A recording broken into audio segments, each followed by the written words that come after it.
Lorsque Marie-Félicie Picot naît à Besançon en 1861, aucun pays d'Europe n'autorise les femmes à mener de quelconques études de médecine.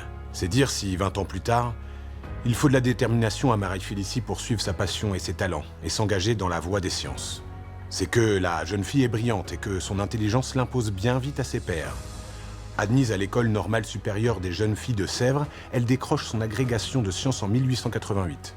De retour à Besançon où elle enseigne, sa soif de connaissance la pousse sur les bancs de la faculté de médecine.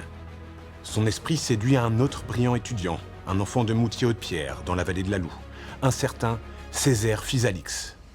Passionné d'histoire naturelle, le couple s'engage dans des recherches communes dans le sillage du mari, qui entame sa carrière scientifique au Muséum d'histoire naturelle de Paris. Loin de s'effacer derrière monsieur, Marie-Félicie soutient en 1900 une thèse sur les glandes à venin de la salamandre terrestre. Ce travail lui vaut la médaille d'argent de la faculté de Paris. Pour toute une génération, elle s'impose comme une pionnière, un exemple et un espoir. La mort prématurée de son mari en 1906 aurait pu la rétrograder dans un laboratoire ou un lycée de province, mais le talent de Marie la retient au muséum, là même où, quelques années auparavant, son mari seul était recruté.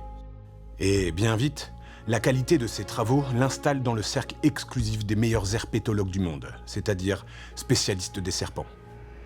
Bien que parisienne par nécessité scientifique, Marie n'oublie pas sa province d'origine, ni Moutier-Haute-Pierre. Et dans ce refuge de la Vouivre, serpent légendaire au corps de femme, elle installe un petit musée d'histoire naturelle qui porte encore son nom aujourd'hui. Mais si la réussite de Marie Physalix est saluée par tous, cette dernière n'est pas dupe sur le sort des femmes à son époque. Un an à peine avant sa mort, en 1945, alors âgée de plus de 83 ans, ce personnage au tempérament et à l'intelligence exceptionnelle assumera la charge de vice-présidente de l'Association pour l'amélioration du sort de la femme.